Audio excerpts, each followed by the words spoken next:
अस्सलामुअलैकुम, welcome to our channel live with Iman. क्या हाल चाल है सबके। आज मैं आपके लिए ईद स्पेशल धुआं दही गोश्त की रेसिपी लेकर आई हूँ।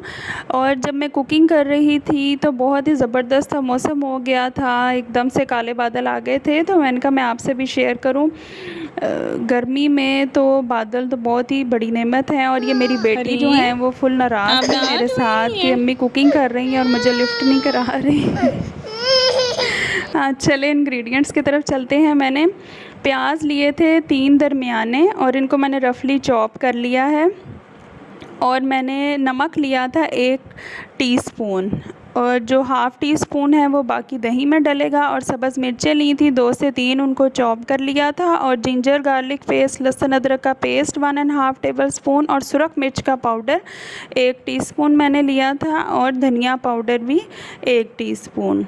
बस ये थोड़े से इंग्रेडिएंट्स हैं और बहुत ही मज़ेदार सी रेसिपी है। और मटन मैंने इसमें लिया है 1 केजी। इसके लिए 1 केजी मटन को लेके तो आप सबसे पहले हमने, और इसकी रेसिपी भी बहुत ही इजी है, मटन डालना है। और इसमें मैंने सारे जो इंग्रेडिएंट्स अभी मैंने बताए हैं वो सब डाल देने हैं। धनिया पाउडर है इसमें, और साथ ही हमने इसमें सुरख मिर्च डाल दी और सब्ज़ मिर्च डाल दी, और हमने इसमें लहसुन अदरक का पेस्ट डाल देना है।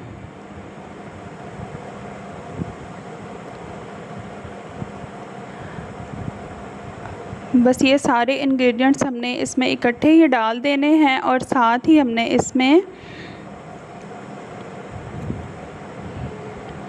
प्याज डाल देने हैं।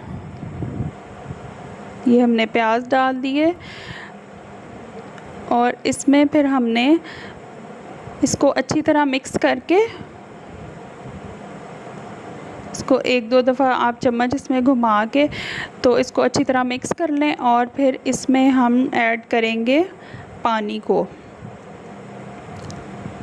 मैंने इसमें 2 कप पानी डाला था और फिर इसको ढक के पकाया था 1 घंटे के लिए। और अगर आप कम टाइम में पकाना चाहते हैं तो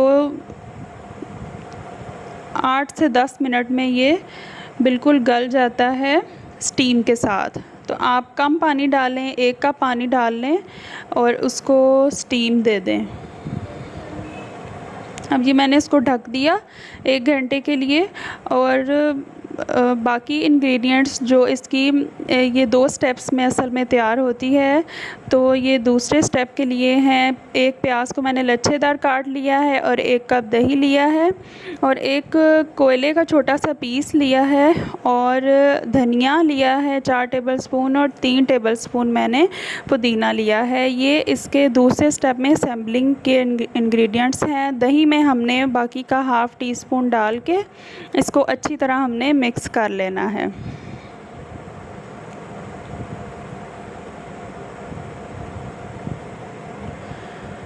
ये सारे इसके दूसरे स्टेप के असेंबलिंग के इंग्रेडिएंट्स हैं। ये देखें, अब ये गोश्त मेरा गल चुका था, 1 घंटे से पहले ही गल गया था, और इसमें अभी थोड़ा पानी मौजूद है। तो बड़ी ईद चूँकि गुज़र चुकी है तो गोश्त हम फ्रीज़ करते हैं तो उसके पैकेट्स आपस में जुड़ जाते हैं। उसकी टिप ये है कि आप हर पैकेट के बीच में थोड़ा सा आप मीठा सोडा छिड़क दें तो वो आपस में चिपकते नहीं हैं। ये पानी इसका हमने खुश्क करना है। गोश्त गल चुका है तो बाकी भी इसमें जो इंग्रेडिएंट्स हमने डाले थे वो भी अच्छी तरह गल चुके हैं। तो अब ये देखें, पानी हमने इसका खुश्क कर लिया, अच्छी तरह खुश्क हो चुका है। तो अब हम इसमें ऑयल ऐड करेंगे। ऑयल मैंने हाफ़ कप लिया है क्योंकि मटन का अपना भी ऑयल होता है और ये हैवी भी होता है, ज़्यादा ऑयल नहीं इसमें यूज़ करते। तो ये ऑयल डाल के मैंने इसको अच्छी तरह भूनना है।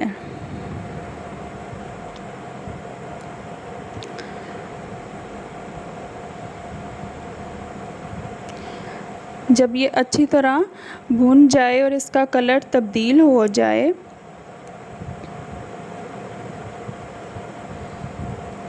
ये देखें ये भुनना स्टार्ट हो चुका है, इसका कलर भी बदल रहा है। और आप कोशिश किया करें कि जब आप कुकिंग कर रहे हों तो बावुज़ू रहा करें और एक दफ़ा दुरूद शरीफ भी पढ़ लिया करें और सूरह कौसर भी।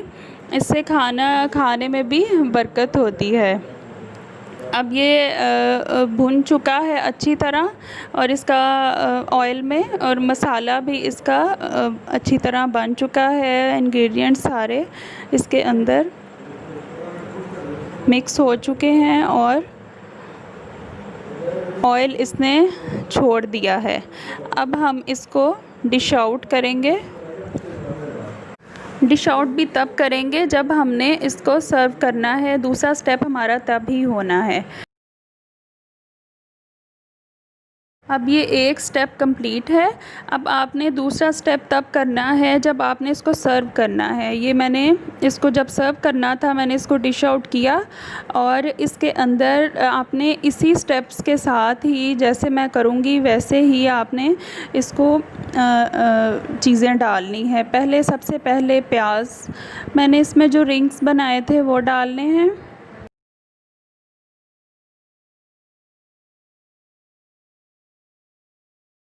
अब ये सारे प्याज मैंने इसमें डाल लिए हैं इसके रिंग्स, और अब इसके ऊपर हम डालेंगे धनिया और फिर पुदीना, या पुदीना या धनिया वो आपकी मर्ज़ी है। हम डायरेक्ट इसके ऊपर दही को नहीं डालते, इसके ऊपर प्याज और धनिया पुदीना रख के फिर हम दही को डालेंगे, नहीं तो दही जो है ना वो पानी छोड़ देता है। दही हांडी में इसीलिए नहीं डाला, ये सर्विंग के वक़्त इसीलिए डालते हैं ताकि वो पानी ना छोड़े,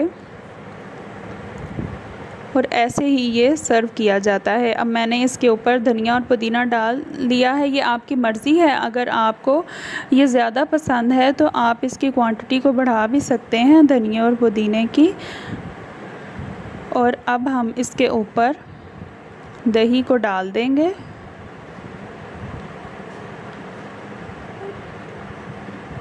दही में नमक डालना भी ज़रूरी है और आपने अपने टेस्ट के हिसाब से नमक को बैलेंस करना है। अगर आप इसमें टोटल 1 टीस्पून नमक डालना चाहते हैं तो आप 1/2 टीस्पून इसमें डाल लें दही में, और 1/2 टीस्पून आप उसमें मटन में डाल लें। अब ये मैंने एक बाउल लिया था, मेरे पास एक मोल्ड था और उसके अंदर मैंने कोयले को गर्म करके रखा। इसको एक साइड पे आप गर्म करके रखें और दूसरी साइड पे सैम्पलिंग शुरू करें, और इसके ऊपर ऑयल डाल के ढक्कन आपने रेडी रखना है और साथ ही अब आपने इसका ढक्कन बंद कर देना है ताकि इसका जो धुआं है वो उसके अंदर एक अच्छा सा फ्लेवर बना दे। बहुत ही मज़े का फ्लेवर सारे मटन में, सारे ये सालन में आ जाता है। अगर आपके पास ये मोल्ड नहीं है तो कोई बात नहीं, आप इसके अंदर प्याज की एक लेयर उतार के भी रख सकते हैं, या आप रोटी का, ब्रेड का टुकड़ा भी रख के उसके ऊपर कोयला रख के और उसके ऊपर ऑयल 1 चम्मच डाल के तो आप इसको फ़ौरन ढक दें। बहुत मज़ेदार सा ये तैयार होता है। अगर आपने अभी तक ये नहीं ट्राई किया तो ज़रूर ट्राई कीजिएगा और मुझे अपने फ़ीडबैक से ज़रूर आगाह कीजिएगा। अगर आपकी कोई फ़रमाइश है तो वो भी ज़रूर कीजिए, और अगर आपको ये रेसिपी पसंद आती है तो मेरे चैनल को लाइक और सब्सक्राइब ज़रूर कीजिएगा। इंशाल्लाह आगे भी बहुत सी अच्छी रेसिपीज़ मैं शेयर करने वाली हूँ आपके साथ, और बेकिंग से रिलेटेड भी इंशाल्लाह शेयर करूँगी। इसको आप रोटी या नान के साथ गरम गरम सर्व करें और इन्जॉय करें, और मुझे फ़ीडबैक से ज़रूर आगाह करें कमेंट बॉक्स में। अल्लाह हाफ़िज़।